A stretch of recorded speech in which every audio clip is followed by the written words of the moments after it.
தன்ஷிகா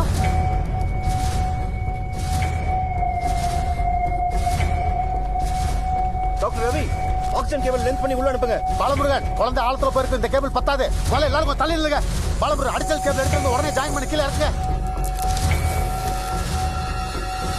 எவ்வளவு நேரம் ஆகும்? இது முடிஞ்சது மேடம், முடிச்சிட்டேன். கொஞ்சம் சீக்கிரமா முடிங்க. சீக்கிரம் போப்பா, சீக்கிரம் போ.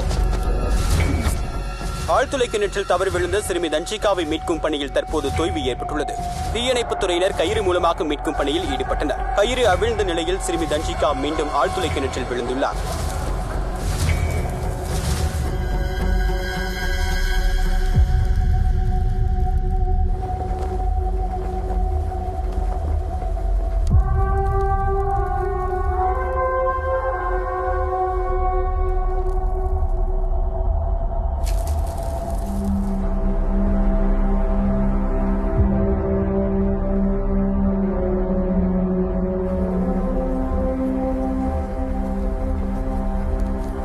நிறுத்துங்க பாலமுருகன், குழந்தை தெரியுது பாலமுருகன், நிறுத்துங்க.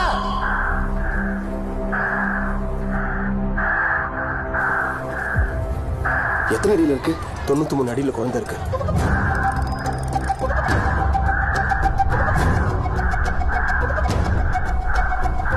என்ன இது? குழந்தை மூச்சு விட தண்ணறா. என்னன்னு பாருங்க.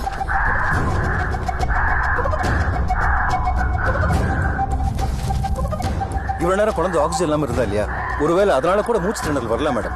இப்பதான் மேடம் ஆக்சிஜன் கொடுத்துருக்கோம். ஸோ சீக்கிரம் நார்மல் ஆயிடும்.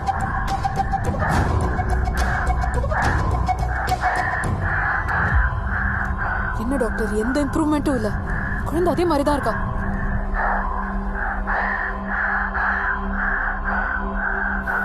ரவி, இப்போ ஆக்சிஜன் லெவல் கொஞ்சம் குறைங்க. Okay sir. நான் சொல்ல இன்க்ரீஸ் பண்ணுங்க. பண்றேன் சார். கோடு 3 litres. 3 litre sir. 4 litre increase பண்ணுங்க. 4 லிட்டர்ஸ் மெயின்டைன் பண்ணுங்க. Okay sir. இல்ல டாக்டர், எந்த சேஞ்சஸுமே இல்ல குழந்தைகிட்ட. Please find a solution quickly. Do something about it. Move, வழி விடுங்க. தன்ஷிகா, நான் பேசுறது கேக்குதாமா? டாக்டர் 36 அடியில் இருக்கும்போது ஆக்சிஜன் கொடுத்தோம். அப்போ குழந்தை நார்மலா இருந்துச்சு. 93 அடியில் ஆக்சிஜன் கொடுக்கும்போது குழந்தைக்கு மூச்சு திணறுது டாக்டர். அதான் ஆக்சிஜன் லெவல் என்னன்னு எங்களால் ஜஸ்டிஃபை பண்ண முடியும் டாக்டர். மேடம் இது சீஷோர் லேண்ட். உள்ள மீத்தேன் கேஸ் இருக்க நிறைய சான்சஸ் இருக்கு. நம்ம எவ்வளவு ஆக்சிஜன் உள்ள பம்ப் பண்ணாலும் அது ரிலீஸ் ஆயிடும் சீனியர் டாக்டர் சொல்றாங்க மேடம். எனக்கு எந்த விளக்கமும் வேண்டாம். ஒரு டாக்டரா உங்களை நான் கேள்வி கேட்கிறேன். இந்த மூச்சு திணறல உங்களால நிறுத்த முடியுமா முடியாதா? நிறுத்த முடியும்னா எவ்வளவு நேரம் ஆகும்? சார், சீக்கிரம் ஒரு பதில் சொல்லுங்க சார்.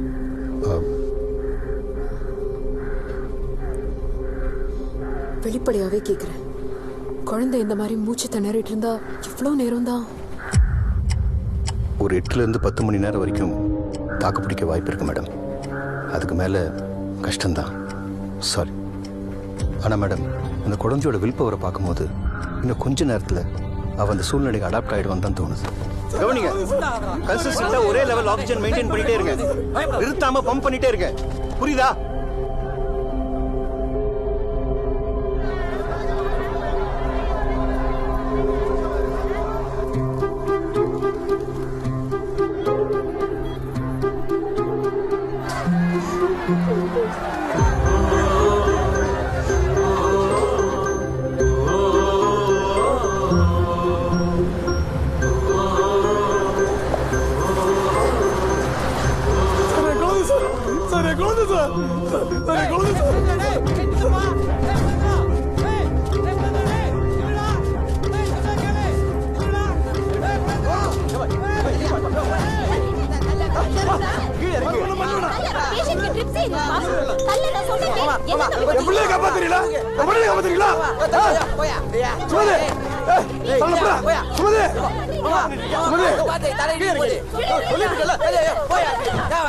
இனிமே உங்க நம்ப வேணாங்க.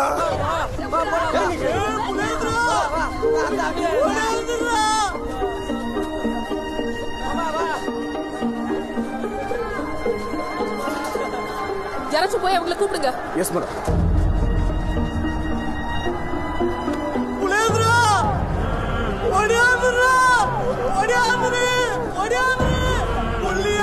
காப்பாத்த மாட்டாருங்களா?